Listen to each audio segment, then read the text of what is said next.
आत्मा के विषय में कौन समझे, यो काल सभी को भ्रमित करके उल्टा ज्ञान दे देता है। पुरुष गम कैसे कोई पावे, काल निरंजन जग भरमावे।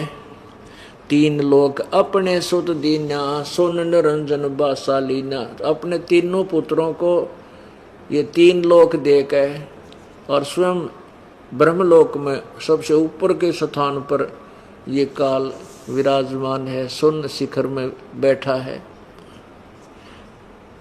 तीन लोक अपने सुत दीना, अपने सुतों को अपने पुत्रों को दे दिया। और सुन निरंजन बासा लीना, अलख निरंजन सुन ठिकाना। ब्रह्मा विष्णु शिव भेद न जाना। अब ब्रह्मा विष्णु महेश भी तपस्या करते हैं, भगवान ढूंढाएंगे भगवान ढूंढाएंगे, वो मिलता कोई ना। कहते हैं इन्होंने ब्रह्मा विष्णु महेश को ये ज्योति निरंजन के दर्शन नहीं हो ली, ये भी नहीं मिलता। तीन देव सो उसको ध्यावे, निरंजन का वो पार न पावे। अलख निरंजन बड़ा बटपारा। इस ज्योति निरंजन को परमात्मा कबीर जी कहते हैं बड़ा बटपारा। बटपारा माने ठग, धोखेबाज है यो। अलख निरंजन बड़ा बटपारा, तीन लोक जीव करे आहारा। तीन लोक के जीवों को खा रहा है। ब्रह्मा विष्णु शिव नहीं बचाए, सकल खाए पुन धूर उड़ाए। तीन के सुत हैं तीनों देवा, अंदर जीव करत है सेवा। आय हाय हाय, कमाल कर दिया कबीर भगवान ने। कहते हैं ब्रह्मा विष्णु महेश को भी खावेगा, क्योंकि 7 ब्रह्मा की मृत्यु के बाद एक विष्णु की मृत्यु, 7 विष्णु की मृत्यु के बाद एक शिव की मृत्यु। ये स्वयं भी कहते हैं कि हमारा तो जन्म और मृत्यु होता, और हम इनको अजरो अमर सर्वेश्वर महेश्वर मान रहे थे। ये नकली गुरुओं की अपनी दंत कथा थी, यथार्थ ज्ञान नहीं था।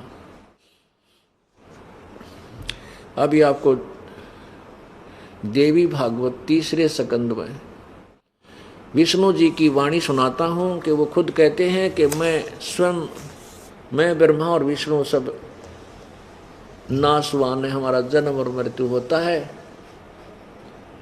पुण्यात्माओं, ये ऐसा जटिल समस्या बन गई है। ये इन अज्ञानी गुरुओं ने उल्टा रंग ठोक रखा समाज में। अगर ये प्रमाण दास ना दिखावा तो एक बात भी मेरी समझ में नहीं आवा। आप कहने होगा झूठ बोला झूठ बोला। अरे भी ऐसे प्रमाण दिखाए जाते हैं, दांता तुला उंगली दबा लेता है प्राणी। कह रहे तेरा गजब हो यो। इन रोज पढ़ा करते पुराना न कदे दिमाग में नहीं आई यह बात। तो काल ने सबकी बुद्धि हट रखी है इसको। तो कहता बुद्धि मेरे हाथ में सबकी, मेरे प्राणियों की। ये देखो पवित्र श्रीमद देवी भागवत, ये दुर्गा पुराण, शक्ति पुराण,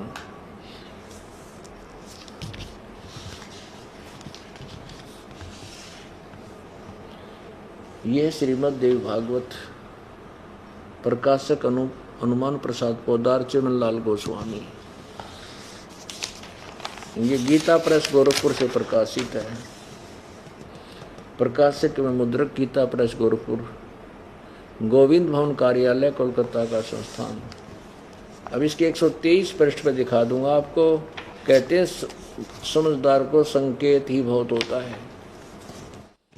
स्कंद 3 अध्याय 4-5, ये 3 स्कंद है। पृष्ठ 123 पे विष्णु जी अपनी माँ दुर्गा की महिमा सुना रहा है उसी के सामने। तुम शुद्ध स्वरूपा हो, ये सारा संसार तुम ही से उद्भासित हो रहा है। मैं ब्रह्मा और शंकर, मैं विष्णु, ब्रह्मा और शंकर हम सभी तुम्हारी कृपा से विद्यमान हैं। हमारा आविर्भाव माने जन्म, तिरोभाव में मृत्यु हुआ करता है। हमारा तो जन्म मृत्यु होता है। केवल तुम ही नित्य हो, जगत जननी हो, प्रकृति और सनातनी देवी हो। ये प्रकृति भी दुर्गा को कहते हैं। ये गीता में काम आओगा आपका, सृष्टि रचना में आपको बताएंगे कैसे उत्पत्ति ब्रह्मा विष्णु महेश की हुई। गीता जी भी प्रमाण देगी इसके विषय में। अब शंकर भगवान बोले देवी यदि महाभाग विष्णु तुम्ही से प्रकट हुए हैं तो उनके बाद उत्पन्न होने वाले ब्रह्मा भी तुम्हारे ही बालक हुए, और मैं तमोगुण लीला करने वाला शंकर क्या तुम्हारी संतान नहीं हुआ? अर्थात मुझे भी उत्पन्न करने वाली तुम ही हो। सिद्ध हो गया ब्रह्मा विष्णु महेश दुर्गा के बेटे हैं। अब ये तीनों गुण हैं ये। और देखिए, इस संसार की सृष्टि सतिथि और संहार मैं तुम्हारे गुण सदा समर्थ हैं। उन्हीं तीनों गुणों से उत्पन्न हम ब्रह्मा विष्णु और शंकर नियमानुसार कार्य में तत्पर रहते हैं। अब परमात्मा क्या बताते हैं कबीर देव, 600 साल पहले ये वाणी लिखी थी, जो आज हमारे सदग्रंथ इसको सेकंड कर रहे हैं, समर्थन कर रहे हैं।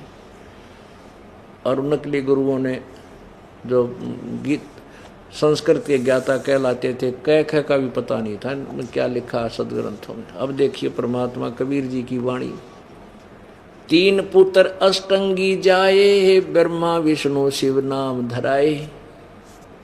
तीन देव विस्तार चलावे, इनमें ये जग धोखा खावे। इन तीनों फिर क्या बताते हैं आगे, ब्रह्मा विष्णु शिव नहीं बचाए, सकल खाए पुन धूर उड़ाए। ब्रह्मा विष्णु महेश को भी खाएगा, ये भी मरेंगे आखिर में, इनको भी तपस्या पर बुनेगा। और नए पुण्यात्माओं को इसी पद पर अपने दुर्गा के माध्यम से अपने घर उत्पन्न कर लेगा। उनको अच्छी आत्माओं को फिर ब्रह्मा विष्णु महेश की पदवी दे देगा। और ये उस पहले वाले जो ब्रह्मा विष्णु महेश थे, वो 84 लाख योनियों में आम जीव की तरह फिर ऐसे भटकते रहते हैं। अब क्या बताते हैं, तिनके सुत हैं तीनों देवा, ये आंधर जीव करत हैं सेवा। इस काल के बेटे हैं तीनों ब्रह्मा विष्णु महेश, और ये ज्ञानहीन प्राणी इन्हीं की पूजा करते रहते हैं। काल ब्रह्म सकल जग जाने, आदि ब्रह्म को ना पहचाने। तत् ब्रह्म आदि ब्रह्म सच्चिदानंद घन परमात्मा को नहीं जानते। इस काल ब्रह्म ने सभी इसी की महिमा गाते हैं। तीन देव और अवतारा, ताको बजे सकल संसारा। इन तीन देवताओं को और इन्हीं के अवतारों को सारा संसार इन्हीं की पूजा कर रहा है। तीन गुणों का ये विस्तारा, धर्मदास मैं कहूँ पुकारा। गुण तीनों की भक्ति में ये भूल पड़ो संसारे, कहे कबीर निज नाम बिना कैसे उतरे पार। अपनात्माओं, आपको 10 मिनट का सत्संग और सुनाएंगे कि ब्रह्मा विष्णु महेश की पूजा में परमात्मा कहते गुण तीनों की भक्ति में, तीनों गुणों की साधना में ये भूल रहा संसार। इन्हीं की ब्रह्मा रजगुण ब्रह्मा सतगुण विष्णु तमगुण शिव जी की भक्ति में ये संसार भूला पड़ा है। और कहे कबीर उस सच्चे निज नाम बिना, यानी सत नाम बिना वे कैसे उतरोगे पार है। अब आपको दिखाते हैं श्री मद् भगवत गीता के 7वें अध्याय में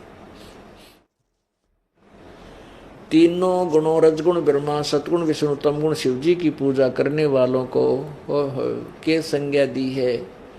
अब आंखों अपने आप पढ़ियो अपनी आंखों के सामने, अब शिक्षित समाज है। अब देखिएगा ये श्रीमद् भगवत गीता, ये है, इसका अनुवाद करता है जय दयाल गोविंद का। और इसके 7वें अध्याय का 10 से लेकर 15 तक श्लोक ईव सुनाए जाएंगे जो आपके हृदय में समावेंगे। ये देखो, ओहो, अध्याय नंबर 7 श्लोक नंबर 12 में क्या कहा है, और भी जो सतोगुण से उत्पन्न होने वाले भाव हैं और जो रजोगुण से तथा तमोगुण से होने वाले भाव हैं, उन सबको मुझसे ही होने वाला ऐसे जान, परंतु वास्तव में उनमें मैं और वे मुझ में नहीं हैं। अब क्या कहता है ये काल भगवान के तीनों गुणों से जो भी हो रहा है, रजगुण ब्रह्मा से उत्पत्ति, सतगुण विष्णु से आपस में सतीथि प्रेम मोह ममता और तमगुण शिव जी से संहार, इसका मुख्य कारण मैं हूँ। क्योंकि काल को 1 लाख जीव प्रतिदिन खाने पड़ते हैं मनुष्य शरीरधारी, और ये तीनों ब्रह्मा विष्णु महेश से ही यहाँ सारी व्यवस्था ये हो रही है। कहते हैं ये जो कुछ भी हो रहा है इनसे, इसका मुख्य कारण मैं हूँ, लेकिन मैं इनमें नहीं और ये मुझ में नहीं, क्योंकि ये इनसे अलग 21वें ब्रह्मांड में रहता है और ये इस ब्रह्मांड के भी एक अलग जो शून्य स्थान है ऊपर सबसे ब्रह्मलोक के ऊपर, वहाँ रहता है। जहाँ इसकी इच्छा होती है वहाँ रह जाता है। तो ये कहता मैं इनमें नहीं, ये मुझ में नहीं। आगे 13 में देखो, ये 7वें अध्याय का 13वां। गुणों के कार्य रूप सात्विक, राजस और तामस, इन तीनों प्रकार के भावों से ही सारा संसार प्राणी समुदाय मोहित हो रहा है। इन तीनों गुणों से परे मुझ अविनाशी को नहीं जानता। तीनों गुणों ब्रह्मा विष्णु महेश से परे मुझको नहीं जानते, ब्रह्म को भी नहीं जानते, ये इन्हीं तक सीमित हो गए। अब यहाँ देखो 14वें में क्या कहा, क्योंकि यह अलौकिक अर्थात अति अद्भुत त्रिगुणों में मेरी माया बड़ी दुस्तर है, यानी खतरनाक है। ये ब्रह्मा विष्णु महेश के द्वारा जो जाल फैला दिया, कहते हैं बड़ी खतरनाक है। जो पुरुष मुझको निरंतर भजते हैं वे इस माया का उल्लंघन कर जाते हैं, अर्थात संसार से तर जाते हैं। अब देखो यहाँ इसका मतलब है कि ये गुण भी भक्ति के हैं, क्योंकि इन तीनों गुणों से ऊपर परे सो मुझ निरंतर भजते हैं। इसे सिद्ध है ये तीनों गुण भी भक्ति करण के हैं। ब्रह्मा विष्णु महेश की भी कोई भक्ति करता है, कहते इनसे ऊपर मैं हूँ। अब जैसे देवी भागवत में आपने पढ़ा, दुर्गा कह रही है कि उस ब्रह्म की साधना करो, ब्रह्मलोक में रहता है। तो इससे सिद्ध है कि वो इन ब्रह्मा विष्णु महेश से कुछ सुपीरियर है, इसलिए कह रहा है कि मेरी भक्ति भी ना करते, मुझे भी ना भजते, ये ब्रह्मा विष्णु महेश तक सीमित हैं। आगे देखो 15वें में कमाल कर दिया, श्रीमद् भगवद गीता अध्याय नंबर 7 के श्लोक नंबर 15 में। अब क्या बताया है कि जिनका ज्ञान इस त्रिगुण में माया, रजगुण ब्रह्मा, सतगुण विष्णु, तमगुण जी शिव जी द्वारा ही हराया जा चुका है। इनसे आगे किसी को मानते नहीं, ना भक्ति करते, ना सुनकर राजी। तो माया के द्वारा जिनका ज्ञान हरा जा चुका है, ऐसे इन तीनों गुणों के द्वारा ब्रह्मा विष्णु महेश की पूजा तक सीमित है, उनका यही प्रबुद्धि टिकी हुई है, इनका ज्ञान हर लिया, इनसे आगे कोई नहीं मानता। वो असुर स्वभाव के धारण किए हुए जो इन्हीं की पूजा करते हैं। ब्रह्मा विष्णु महेश की पुजारियों को क्या लिखा है, असुर स्वभाव, राक्षस स्वभाव को धारण किए हुए, मनुष्यों में नीच और दूषित कर्म करने वाले मूढ़ लोग, मूर्ख मुझे नहीं भजते। ब्रह्म कहता है मेरी काल कहता है मेरी भी भक्ति ना करते। ये जो ब्रह्मा विष्णु महेश था, अगर किसी ने मान कर राजी नहीं, ये राक्षस स्वभाव को धारण किए मनुष्यों में नीच दुष्कर्म करने वाले मूर्ख, ओए होए, राक्षस स्वभाव को धारण किए हुए मनुष्यों में नीच दूषित कर्म करने वाले मूर्ख। अब 4 फीत लादी काल ने जो ब्रह्मा विष्णु महेश की पूजा करते हैं। एक तो राक्षस स्वभाव को धारण किए हुए मनुष्यों में नीच और बुरे कर्म करने वाले, दुष्कर्म और मूढ़ मूर्ख मेरी भक्ति यानी ब्रह्म साधना भी ना करते। अब यहाँ ये कंसेप्ट और क्लियर करना पड़ेगा कि रजगुण ब्रह्मा है, सतगुण विष्णु, तमगुण शिव जी, अन्यथा यह बात समझ में आ नहीं सकती, क्योंकि जटिल समस्या कर दी, अज्ञान इतना फैला दिया, अज्ञानी संतों ने जुल्म कर रखा है। भगवान ने सारे उआ बाई बकिए, किसी ने ज्ञान नहीं था। अब परमात्मा आए थे, उनकी वाणी किसी ने मानी को नहीं। अब दास के ऊपर मेहर करी परमात्मा ने अपने बच्चों तक ये सत संदेश पहुंचाने की ड्यूटी दे दी। अब देखिएगा श्रीमद् देवी भागवत हिंदी टीका सहित भाग 1, ये कहाँ से छपी है, अथ देवी भागवतम सभाष्टीकम सहमात्यम, खेमराज श्री कृष्ण दास प्रकाशन, बम्बई 4 है। इसके 3रे सखंड में चलते हैं। ये है अथ श्रीमद् देवी भागवते बासा टीका युक्ते तृतीय सकंद प्रारंभते, और फिर इसके यहाँ देखिएगा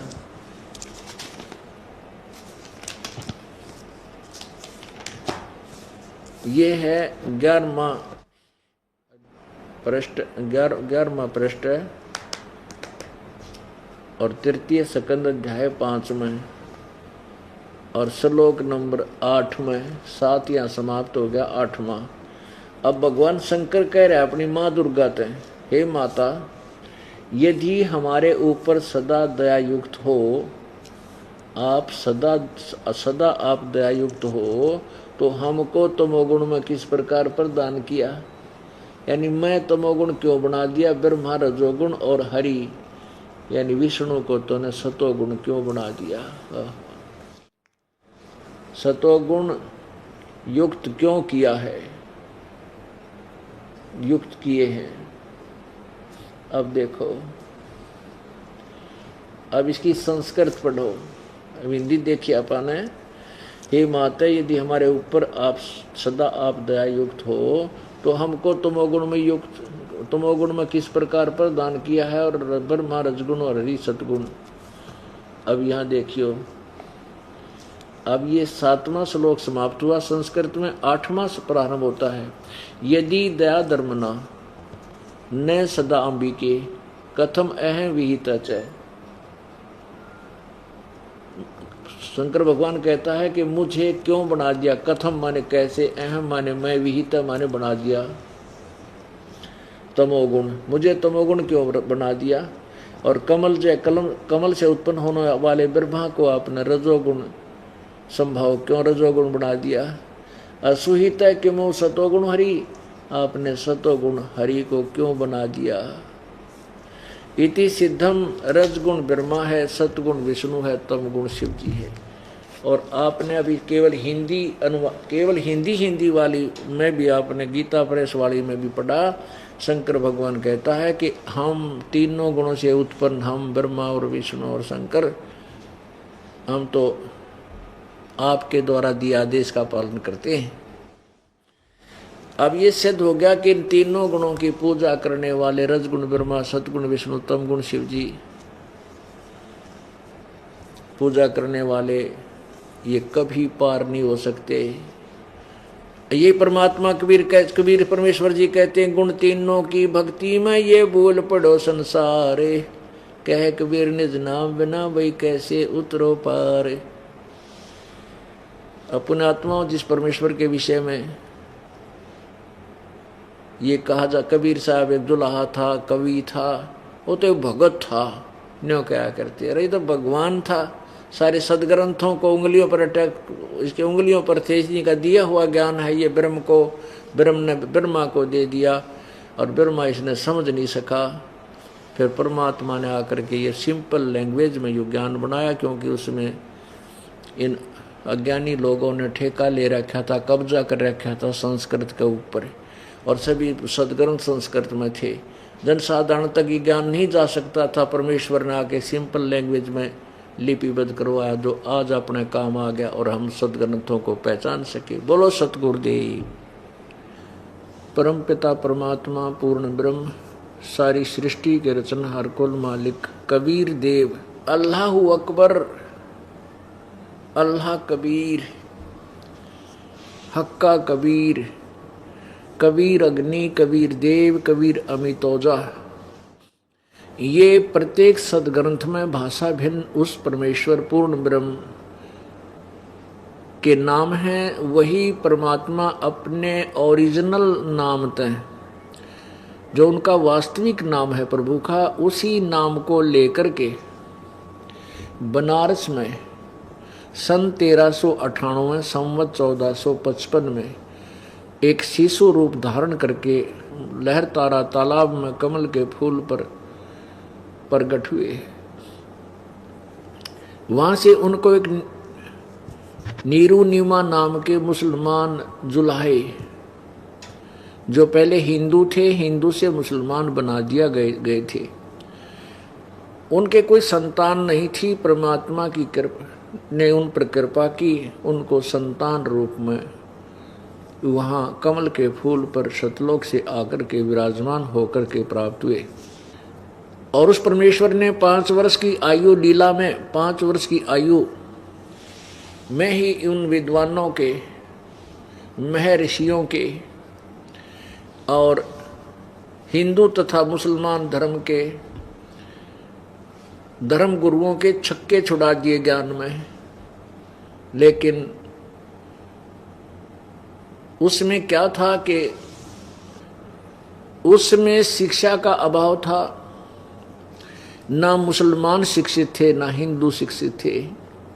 केवल एक वर्ग होता था, जैसे हिंदुओं में ब्राह्मण वर्ग, वो ही संस्कृत भाषा को पढ़ने का अधिकारी था। ऐसे ही कुछ मुल्ला और काजी आदि व्यक्ति ही अरबी भाषा से परिचित थे। परमात्मा कबीर देव जी उन सदग्रंथों में, जैसे पवित्र हिंदू धर्म के पवित्र सदग्रंथ पुराण, 18 पुराण, महाभारत, पवित्र वेद, चारों वेद, पवित्र श्रीमद् भगवत गीता, इनके गूढ़ रहस्यों को अपनी सिंपल लैंग्वेज में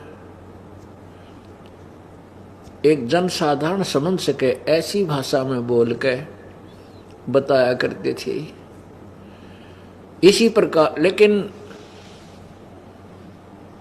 उन हिंदू धर्म के गुरुओं ने परमेश्वर कबीर जी के उस अमृत ज्ञान को ये कहकर ठुकरा दिया कि ये झूठ बोलता है, ये संस्कृत से परिचित नहीं है, ये अशिक्षित है, वेदों और गीता और पुराणों को ये कैसे समझ सकता है। तो जनसाधारण ने ये बात स्वीकार कर ली कि ये बात सत्य है। हमारे गुरुओं की, ब्राह्मणों की ये बात सत्य है कि ब्राह्मण लोग संस्कृत जानते हैं और सदग्रंथ संस्कृत के अंदर लिपिबद्ध हैं। तो कबीर जी वेदों और गीता और पुराणों के विषय में नहीं जानते, जिस कारण से परमेश्वर की महिमा से अपरिचित रह गए वो हमारे पूर्वज जो अशिक्षित थे।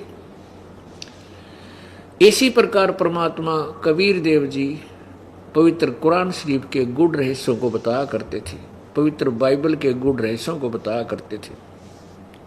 ठीक इसी प्रकार मुसलमान धर्म के धर्म गुरुओं ने, मुल्ला और काजियों ने कबीर परमेश्वर के उस अमृत यथार्थ ज्ञान को ये कह करके नकारा कर दिया कि ये अरबी भाषा से अपरिचित है और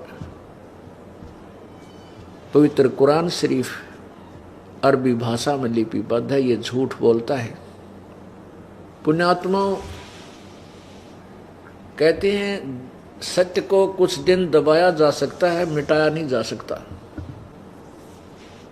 अब वही परमात्मा द्वारा दिया गया अमृत ज्ञान आज आपके समक्ष प्रत्यक्ष हो रहा है और जिसकी गवाही सभी पवित्र धर्मों की पवित्र सदग्रंथ दे रहे हैं कि कबीर जी जो कहते हैं ये सत्य है, ये सदग्रंथों में विद्यमान है। वो वाणी आज की नहीं, 600 वर्ष पहले की अमृत वाणी प्रभु की लिखी हुई लिपिबद्ध हमारे पास उपलब्ध है, जो आपको बोलकर सुनाते हैं। कबीर परमेश्वर कहा करते थे, वेद मेरा भेद है, मैं मिलूं वेदन से नाही, और जौन वेद से मैं मिलूं ये वेद जानते नाही। परमात्मा कबीर जी कहा करते कि ये चारों वेद मेरी ही महिमा गा रहे हैं, वो तत्व ब्रह्म मैं ही हूँ, मेरे विषय में जानकारी दे रहे हैं।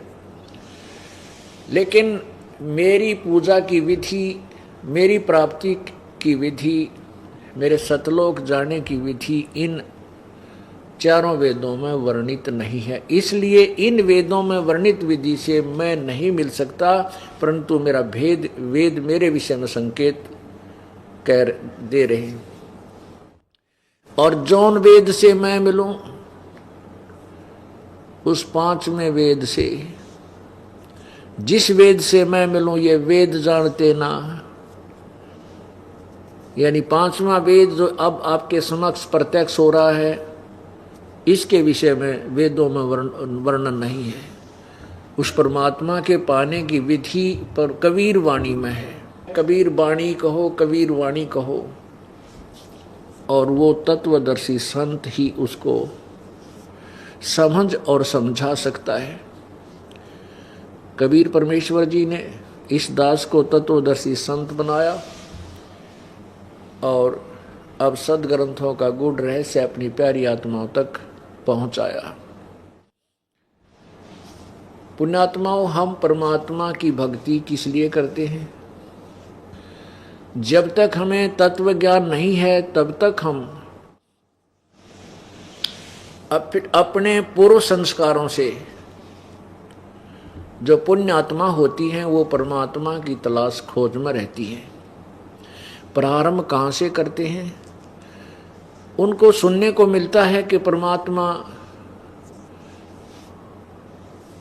रोगी को स्वस्थ कर देता है, असाध्य रोग को भी ठीक कर सकता है, निर्धन को धनवान बना देता है, रंग को राजा बना देता है।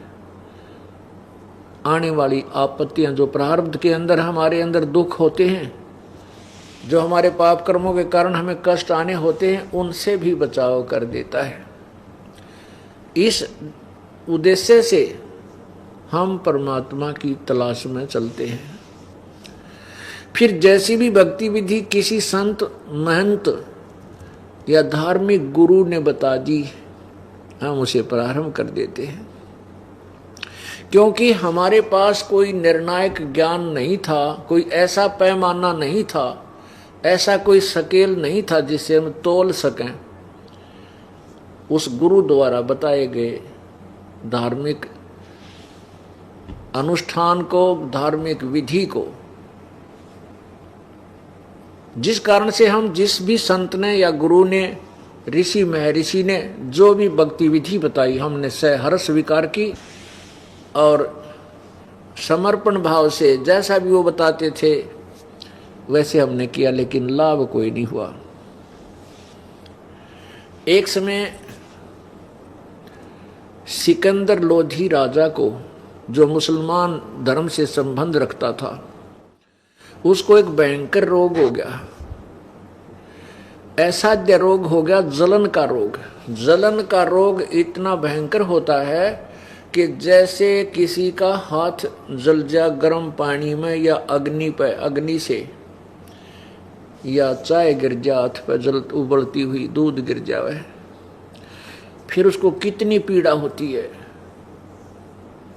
असहनीय पीड़ा होती है, चिल्लाता है। वो जलन का रोग इतना भयंकर होता है, लेकिन उसमें कहीं ऊपर जला हुआ नजर नहीं आता। ये रोग दिल्ली के बादशाह सिकंदर लोधी मुसलमान को होगी। अब पवित्र मुसलमान धर्म में जन्म होने के नाते उसने अपने धार्मिक गुरुओं से प्रार्थना की कि मेरा कोई जंतर मंत्र करो, मुझे कोई विधि बताओ जिससे मेरा रोग ठीक हो। क्योंकि वैद्यों से तो पहले ही संपर्क में राजा लोग होते हैं, जरा सा भी कोई दिक्कत आती है वैद्य पे वैद्य वहाँ उसके मंत्री इकट्ठा कर दिया करते हैं। उन वैद्यों से भी कोई लाभ नहीं मिला तो वैद्य भी आखिर में ये कह देते हैं कि अब तो भगवान ही बचावे, भगवान ही बचावेगा। हमने जो दवाई देनी थी राजन, ये अंतिम दवा दे चुके हैं, अब हमारे पास इसकी और औषधि नहीं रही। तब हम अपने धार्मिक गुरुओं की तरफ मुड़ते हैं। जब भगवान, डॉक्टर ने भी कह दिया अब तो भगवान ही बचावेगा, तो फिर हम भगवान की तरफ चलते हैं।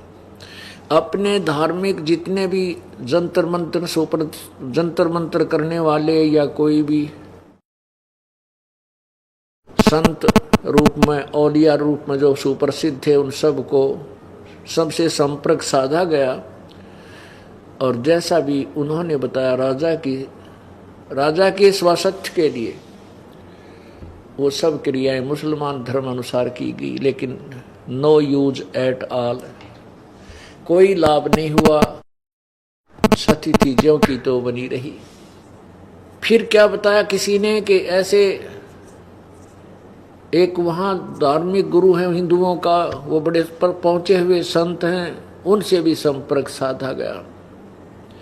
उनके द्वारा बताए गए जंतर मंत्र भी उन्होंने किए, लेकिन सिकंदर लोधी को कोई लाभ नहीं हुआ। अंत में सभी संतों ने, हिंदू धर्म के जो सुप्रसिद्ध संत से उनसे मिले, उन्होंने बताया कि राजन ये तेरे प्रारब्ध का कर्म है, इसको कोई नहीं ठीक कर सकता, ये तो तुझे भोगना ही पड़ेगा अंतिम श्वास तक। अपुण्य आत्माओं, परमात्मा कबीर परमेश्वर ने सतलोक से यहाँ पृथ्वी 21 ब्रह्मांड में आकर के, काल के लोक में आकर के अपनी समर्थता का आप ही प्रमाण दिया, अपने यथार्थ ज्ञान को स्वयं ही आकर बताया, अपनी महिमा की वाणी स्वयं ही उच्चारण की और अपनी प्यारी आत्माओं को, श्रेष्ठ आत्माओं को, जो अच्छी आत्मा थी उस समय, उनको आकर मिले और उनको सचखंड लेकर गए। उनको सतलोक के अंदर अपनी सतिथि से परिचित कराया। ब्रह्मा, विष्णु, महेश और अन्य जितने भी धर्मों के जो धर्मगुरु थे वो कहाँ तक की दीक्षा देते हैं, कहाँ तक पहुँचने की उनकी विधि है, वो सब बताई। उन श्रेष्ठ आत्माओं में से, जैसे आपको कल दिखाया था कि परमात्मा कहते हैं वेद मेरा भेद है, मैं मिलूं वेदन से नहीं, और जौन वेद से मैं मिलूं ये वेद जानते नहीं। तो वेद कबीर परमात्मा का भेद देते हैं। अब जैसे आपको कल ऋग्वेद मंडल नंबर 9 और सूक्त नंबर 86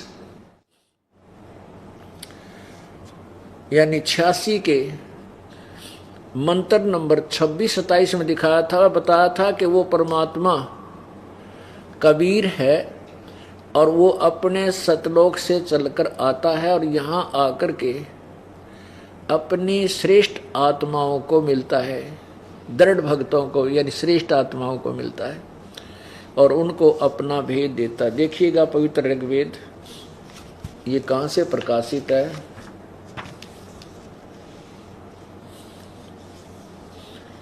प्रकाशक हैं सार्वदेशिक आर्य प्रतिनिधि सभा, महर्षि दान भवन, रामलीला मैदान, नई दिल्ली से। अब देखिएगा अध्याय नंबर 9 और सूक्त नंबर 86, ये है ऋग्वेद मंडल नंबर 9 सूक्त नंबर 86 और मंत्र 26 में क्या कहा है। यज्ञ करने वाले यजमानों के लिए परमात्मा सब रास्तों को सुगम करता हुआ, यानी उनके सब जो बाधाएं हैं उनको दूर करता है और उनके विघ्नों को, उनकी आपत्तियों को मर्दन करता है, उन पे आने वाले कष्टों को, संकटों का नाश कर देता है और उनको पवित्र करता हुआ, अपने रूप को सरल करता हुआ। अपना जो वास्तविक रूप तो परमात्मा का सतलोक में बहुत तेजों में है, उसके ऊपर हल्का तेज पुंज का शरीर धारण करके वो परमात्मा अपने रूप को सरल करता हुआ, वह कांतिमान परमात्मा। इन्होंने क्या किया है, ये देखो कबीर, हम इसको कबीर बोल देते हैं, कबीर, कबीरतो। इन्होंने इस कबीर शब्द को ऐसे ये 2 अपसर्ग लगा दी कवि का और इसका नाम इसका अर्थ कर दिया करविज, सर्वज्ञ। हम यहाँ लिख दें वो कबीर परमात्मा, केवल कबीर देव लिख दें, कबीर प्रभु लिख दें। जैसे ये यजुर्वेद है, ये देखिएगा, इसके ऊपर ये छोटा र लगा है, इसको अलग लिखेंगे तो ऐसे यजु, ये यहाँ विद्धि लगा देते हैं। जहाँ पर ये वेद ना लिखा हो और केवल यजु ऐसे लिखा हो, 2 अपसर्ग लगा करके लिखा हो, तो भी अंडरस्टूड है ये यजुर्वेद है। जहाँ पर यजुर्वेद की महिमा बताई जा रही हो और केवल यजुर लिख दिया जाए, यजुर या यजुह, तो भी अंडरस्टूड है कि यजुर्वेद लिखना पड़ेगा जब इसका अनुवाद करेंगे। तो ऐसे ही यहाँ कबीर जो लिखा, कबीर, कवि कर दिया इन्होंने, कवि ही कबीर, तो इसको हम कबीर देव बोलते हैं, कबीर प्रभु, कबीर साहब। हम बै को बै बोलते हैं हमारी लोकल लैंग्वेज में। भारतवर्ष में विशेषकर शिक्षा जब तक ये नहीं थी, हम जैसे किसी का नाम धर्मवीर है, हम धर्मवीर बोलते हैं, धर्मवीर। और जैसे वेदों को हम वेद कहते हैं, तो ऐसे ही समझो कि ये कबीर देव है वो परमात्मा जो अपने यजमान माने भगत, अपने भक्तों के दुखों को सरल करता हुआ, रास्तों को सरल सुगम करता हुआ, उनके संकटों को खत्म करता हुआ, वो अपने रूप को सरल करके, अपने वास्तविक रूप को हल्का बना करके, विशेष तेजों में ना रख करके, सरल करके करता हुआ,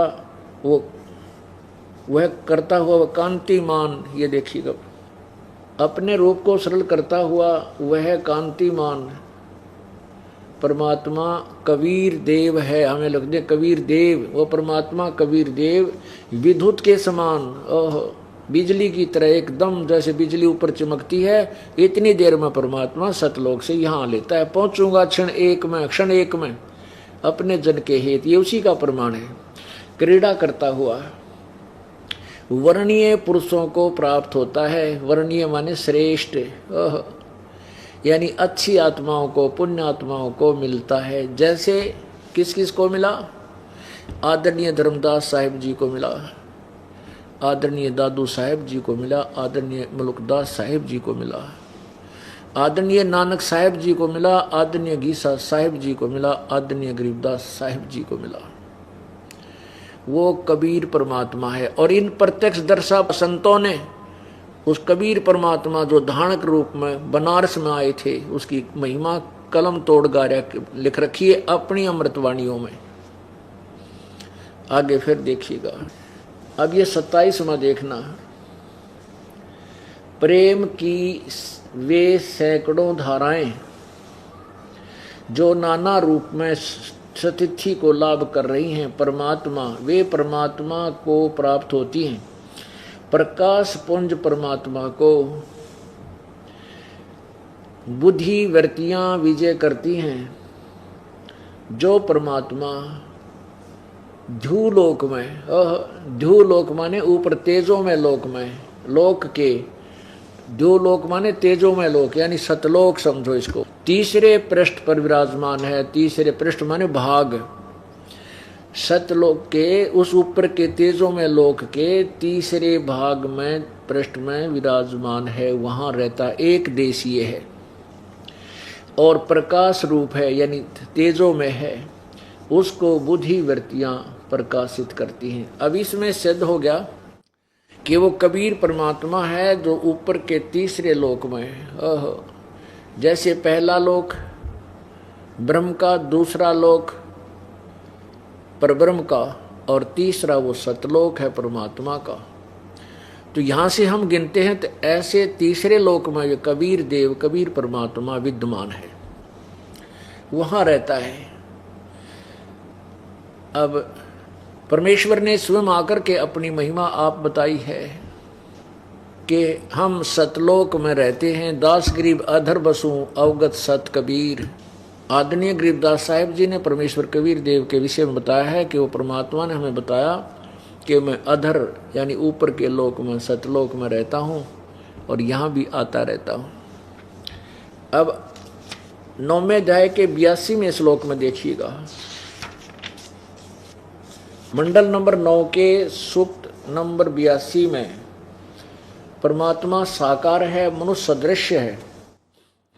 ऋग्वेद मंडल नंबर 9 सूक्त 82 यानी 82 और पृष्ठ 269, क्योंकि आगे अगले पृष्ठ पाएगा इसका पूरा अनुवाद।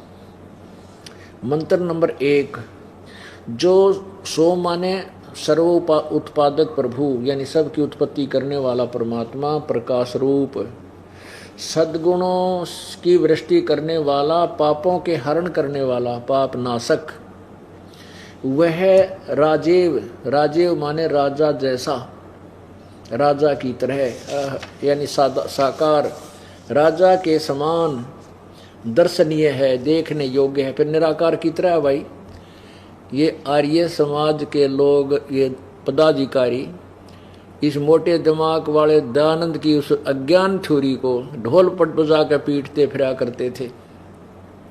परमात्मा निराकार है, वो एक देशीय नहीं है। और ये वेद कहने लग रहे और वेदों को सिर पठाए अंडर वेदों के बारे में कह कहेगा पता नहीं इनको। अब इनके पेट में दर्द नहीं हो रहा थारी तो बिरान माटी होगी। जनता तुमसे गिन गिन का प्रश्न उत्तर करेगी, तुम्हारे पास जवाब नहीं, इसलिए शोर मचा दो, शायद थारी इज्जत बच जाना। ये तो बात खत्म हो ली। अब तो थारी खाल उतरेगी अच्छी तरह और ये कहना छोड़ जाएंगे हम दयानंद के मानने वाले हैं, वो समय दूर नहीं है। ये देखिएगा दूसरा ऋग्वेद मंडल नंबर 9 सूक्त 82। अब दूसरा मंत्र, हे परमात्मन उपदेश करने की इच्छा से, यह आप तत्व ज्ञान प्रचार करने की इच्छा से आप महापुरुषों को प्राप्त होते हो, यहाँ आकर मिलते हो महान महान आत्माओं को, जैसे गरीबदास जी को मिले, दास जी को मिले, धर्मदास जी को मिले, मुलुकदास जी को मिले, नानक साहिब को मिले, गरीबदास जी को मिले। तो कहते हैं इन महान आत्माओं को मिलते हो अपना ज्ञान प्रचार करने के उद्देश्य से। अब पाड़ी कौन सुनेगा? अनजान व्यक्ति जिसमें भक्ति का अंश नहीं, वो तो सुने नहीं मालिक की वाणी को। जो पुण्य आत्मा है वो चर्चा शुरू होते ही बैठ जाती है, कहा सुना बता भगवान के विषय। तो ऐसी पुण्य आत्माओं को जिनको चाह है प्रभु की, उनको आकर मिलते हैं। फिर वो समझ करके फिर परमात्मा का ढंडोरा वो अन्य समाज तक वो पीटते हैं, वो पुण्य आत्मा दूसरे बताते हैं। ये देखो, हे परमात्मन उपदेश करने की इच्छा से आप, ये इन्हीं के द्वारा अनुवाद किया हुआ है, मैंने नहीं किया।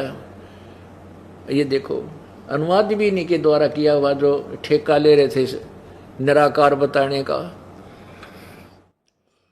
हे परमात्मन उपदेश करने की इच्छा से अर्थात तत्व ज्ञान प्रचार करने की इच्छा से आप महापुरुषों को प्राप्त होते हो। और आप अत्यंत गतिशील पदार्थ के समान, यानी पहुंचूंगा क्षण एक में, वहां पहुंच जाते हो जहां धार्मिक अनुष्ठान होते हैं। हमारे आध्यात्मिक यज्ञ को प्राप्त होते हैं, जहां धार्मिक अनुष्ठान होते हैं वहां परमात्मा पहुंच जाते हैं। और आप कबीर हैं। ओह ये देखो ऊपर रह लगा हुआ कबीर, ये कबीर वेदस्य। अब कबीर का इन्होंने अपसर्ग लगा दिया। जैसे यजुर्वेद के ऊपर भी आधार होता है, उसको जहां पर भी ऐसा यजु लिखा होगा, यजु हो, तो अभी उसका अर्थ हम यजुर्वेद ही बोलेंगे, उसका यजुर्वेद के ही विषय में बोलेंगे। तो वह आप कबीर देव हैं, यह लिखना चाहिए, वह कबीर देव है। अब देखो मंडल 9 का सूक्त 82 और तीसरे मंत्र में, पवित्र युगों में रक्षा से आप प्राप्त होते हैं, यानी जहाँ परमात्मा की महिमा चलती है वहाँ आप आ जाते हो। पृथ्वी आदि लोकांतरों में गति करते हुए, यानी घूमते फिरते हो। गोता मारूं स्वर्ग में जा बैठूं पाताले, कह कबीर ढूंढता फिरूं अपने हीरे मोती लाल। ये तो सिंपल लैंग्वेज में ये वेद ज्ञान परमात्मा कबीर जी ने दे रखा है, अपनी प्यारी आत्मा गरीबदास जी में फीड कर दिया अपना ज्ञान, उन्होंने फिर बोला है। और ये वेद आज बता रहे हैं जो संस्कृत से हिंदी अनुवादित इन्हीं के द्वारा है, जो कबीर जी को बिसराया करते थे। ये तो अनपढ़ है, क्या जाने, अशिक्षित है। पवित्र यज्ञों में अर्थात जहाँ धार्मिक अनुष्ठान विधिवत शास्त्र अनुकूल होते हैं वहाँ परमात्मा विद्यमान रहते हैं। रक्षा से आप, रक्षा के लिए आप प्राप्त होते हैं, वहाँ सबकी रक्षा करने के लिए परमात्मा रहते हैं। कदे काल कोई अटैक ना कर जाए हमारे बच्चों पर आकर के। और आप पृथ्वी आदि लोकांतरों में गति करते हुए, सर्वव्यापक गति करते हुए आप स्वयं गतिशील होकर विराजमान होते हैं।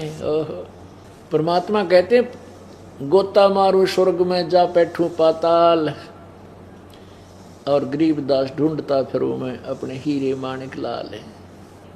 आप कैसे हैं? सबके तर्पक हैं, सबके रक्षक हैं और बड़े बड़े गतिशील पदार्थों के नियंत्रता और पृथ्वीवादी लोक लोकांतरों के केंद्र होकर के सब पदार्थों में रक्षा को उत्पन्न करते हैं।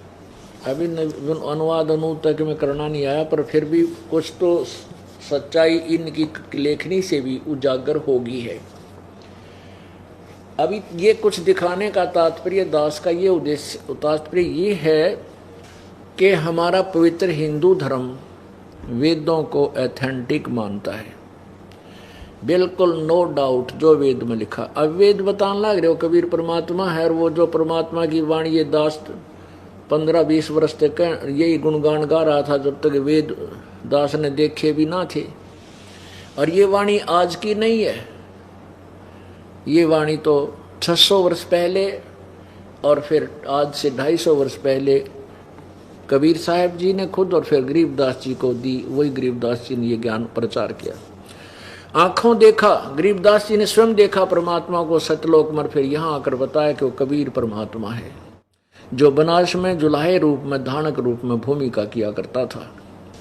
अपुण्य आत्माओं हरदम खोज हनोज हाजर त्रिवेणी के तीर हैं, दास गरीब तबीब सतगुरु बंदी छोड़ कबीर हैं। तबीब का अर्थ होता वैद।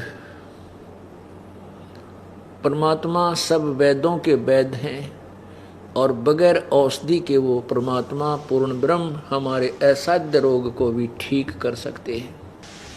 तो मुसलमान धर्म के अंदर सिकंदर लोदी दिल्ली के बादशाह अपने अंतिम श्वास गिन रहा था, कहीं भी उसको कोई राहत की आशा नहीं रही थी। किसी व्यक्ति ने बताया कि बनारस में एक कबीर नाम का बहुत पहुंचा हुआ संत है और उनके संपर्क में, उनके उपदेश से, उनके आशीर्वाद से बहुत से व्यक्तियों को राहत मिली है, असाध्य रोग दूर हो गए। पुण्यात्माओं, जैसे आप जी पहले से यहाँ लगे हुए हो, आप जी को इतना सुख दिया भगवान ने, ऐसे दुख आपके दूर कर दिए, ऐसे रोग काट दिए। आप क्या करते हो? अपने भाई को, बहन को, रिश्तेदार, सहेली को, मित्र को, हैं कोई वहाँ जा कर के कोई और दुखी नजर आता है पड़ोस अड़ोस में, उनको कहते हो आप वहाँ बरवाला आश्रम में चले जाओ, परमात्मा कबीर देव की कृपा से सब ठीक हो जाएगा, आप ठीक स्वस्थ हो जाओगे। जिनके अच्छे संस्कार हैं, पुण्यकर्मी प्राणी हैं, या तो वो आते हैं जो बहुत अच्छे पुण्यकर्मी प्राणी हैं, तुरंत आ जाते हैं, या फिर सब जगह से जिनके सब रास्ते बंद हो जाते हैं कि अब कोई राहत नहीं मिलती, एक वहाँ और देख लेते हैं, तो वो आते हैं यहाँ पर। और आते ही परमात्मा जो सच्चे दिल से, तन मन धन से, नकली सी कोई परीक्षार्थी आता है, देखेंगे होगा कि ना होगा, तो उसको लाभ नहीं होगा। एक आत्मा रोती हुई अपनी जीवन की भीख मांगने आता है, उसमें वो भूल जाता है मैं हिंदू हूं या मुसलमान, मैं उच्च जाति का हूं, नीच जाति का, या मैं कुछ राजपद प्राप्त है या गरीब हूं। वो केवल एक अपने आप को जीव समझ कर आता है, उसको तुरंत परमात्मा लाभ देता है। और लाभ परमात्मा से ऐसे ही मिलता है, नखरे करने वाले को, परीक्षा करने वाले को परमात्मा राहत नहीं देगा। ये नियम है ईश्वर का। या तो सच्चे दिल तो श्रद्धा की जाती है, आत्मा से रोया जाता है। जब तक हम ये सोचते हैं देखेंगे आराम होगा तो ना होगा, आराम होगा तो देख लेंगे, नियम निभाएंगे ना निभाएंगे, यानी सबसे पहले हमारी मर्यादा है। और मर्यादा के प्रति आपके मन में दोष रहेगा, न्यू के पार पड़ा है, इतने नियम के पालन होते हैं, नहीं हो सकते, फिर मालिक लाभ नहीं देगा। तो पुण्यात्माओं, ऐसे ही जैसे किसी एक ने किसी को बताया, उसने मंत्री से कहा, फिर दूसरे ने बताया, उसने मंत्री से कहा, तीसरे मंत्री से कहा, तो सब मंत्रियों के पास ये बात फैल गई कि बनारस में कोई कबीर नाम का परम संत है, उसे बहुत व्यक्तियों को के असाध्य रोग भी ठीक हो गए हैं। तो उन मंत्रियों ने जाकर के राजा से कहा कि परवरदिगार, बनारस के अंदर एक बहुत पहुँचे हुए संत बताए हैं और बहुत व्यक्तियों ने हमें संपर्क किया है और वो कहते हैं बिल्कुल जाते ही ठीक करेंगे यदि सच्चे दिल से जाओगे तो राजा ने सो कहा भी देखो चलो फिर प्रस्थान करो। पहले 2 घुड़सवार भेज दिए कि जा करके वीरदेव सिंह बघेल जो काशी नरेश था, वो दिल्ली के बादशाह के ही अंतर्गत थे, वो छोटे राजा थे और ये सम्राट था, दिल्ली का बादशाह सम्राट था और बाकी छोटे राजा थे। वहाँ संदेशा भिजवा दिया कि दिल्ली के बादशाह सिकंदर लोधी बनारस आ रहे हैं। तो उधर अपने प्रधान यानी मुख्य राजा के आने के आगमन पर उस वीरदेव सिंह बघेल काशी नरेश ने सब तैयारियां की, शहर को खूब सुथरा सजा दिया, अलग से रेस्ट हाउस के अंदर रुकने की बहुत अच्छी व्यवस्था, काजू किस्म सेब संतरे सब जो भी वो खाने के लिए मांगते थे सब व्यवस्था तैयार करवा दी। और वीरदेव सिंह बघेल कबीर परमात्मा के शिष्य हो चुके थे। उनकी ऐसे ही लीलाओं को देखकर, उनके ईश्वरीय गुणों को देख करके, परमेश्वरीय गुणों को देख करके वो उनके शिष्य हो गए थे। अब सिकंदर लोधी सैकड़ों बॉडीगार्डों के साथ, अंगरक्षकों के साथ हाथी के ऊपर बैठकर, हाथी के ऊपर एक रूम बनाया होता है, बहुत सुंदर रूम बना दिया जाता है, उसको अंबारी बोलते थे, अंबारी। उसमें बैठकर के राजा बनारस पहुंचा। वीरदेव सिंह बघेल काशी नरेश ने अपने महाराज के लिए पूरी मेज के ऊपर काजू किस्म सेब संतरे सब प्रकार के फल काट कर छोल कर और बड़े श्रद्धा से रखवा दिए और कहा प्रभु परवरदिगार आप जलपान कीजिए, नाश्ता कीजिए। अब उसकी मेहमानी को देख करके, खातिरदारी को यानी उनकी रिस्पेक्ट को देख करके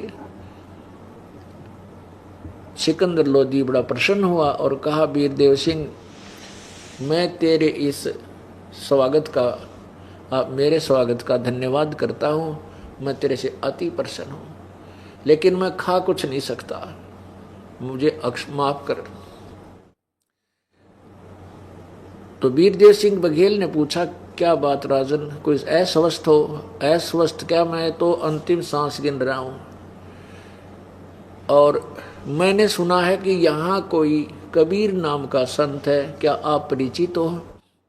सुना है कि वो शायद मेरा इलाज कर सके। ज्यों ही वीरदेव सिंह को परमेश्वर के बारे में उसके मुखारविंद, राजा के मुखारविंद से नाम सुना, आंखों में नीर भर गया और कहा राजन अब आप ठीक ठिकाने आ गए हो। वीरदेव सिंह बघेल ने कहा कि आप अब सही ठिकाने आ गए हो और आपको राहत मिल सकता है, अवश्य मिलेगा। तो क्या तुम, वीरदेव सिंह बघेल से पूछा कि उसको बुला कर लाओ फिर, ऐसे महात्मा है तो। अब वीर सिंह बघेल उनका यानी छोटा राजा, वो एक महाराज पूरे भारतवर्ष के राजा, और वो एक छोटी सी रियासत यानी एक छोटे से शहर के राजा। करबद्ध खड़ा होकर के वीरदेव सिंह बघेल कहने लगा कि जो आपका हुक्म सिरोधारी है महाराज, एक मेरी अर्ज भी है साथ में, अगर स्वीकार्य हो तो। सिकंदर लोधी ने कहा बोल क्या बात है? कि कहते हैं राज संतों को बुलाया नहीं जाता, वहाँ स्वयं जाना चाहिए। यदि हम आदेश अनुसार उनको बुला भी लेंगे, पकड़ के भी ले आवांगे ना आए तो, क्योंकि हमारे पास फोर्स है, और वो प्रसन्न ना हुए और आशीर्वाद नहीं दिया हृदय से, तो फिर कोई लाभ नहीं मिलेगा। फिर सिकंदर लोधी ने कहा कि फिर मत बुलाना, हम चलेंगे उनके द्वार पे। कहाँ रहते हैं वो संत?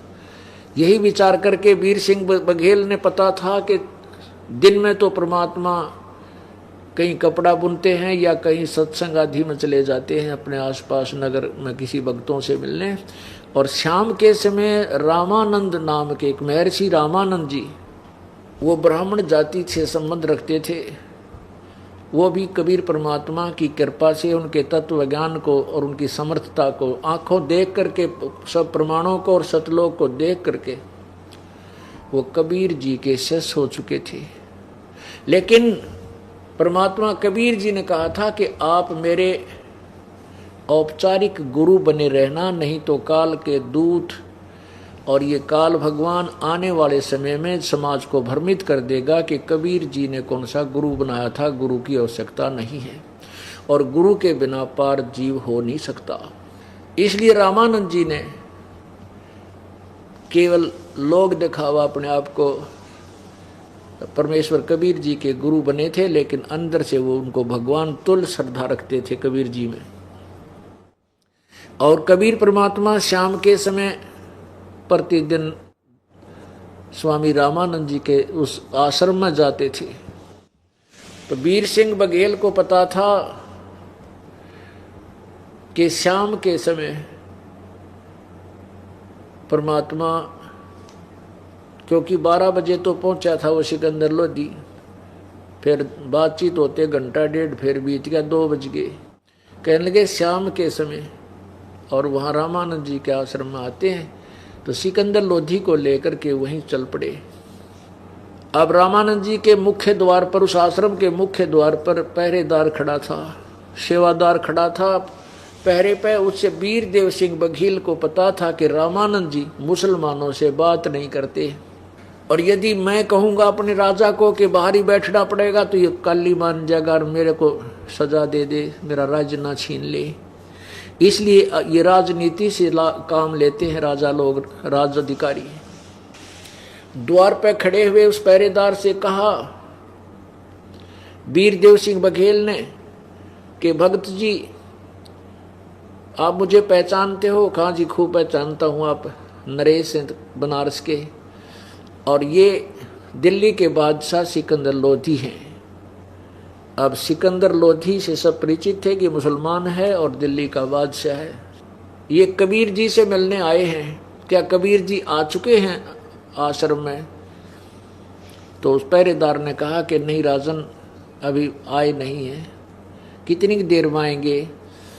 समय तो उनका हो गया, इस समय आ ही जाते हैं, और उनकी मौज है, आध घंटे में घंटे में आए।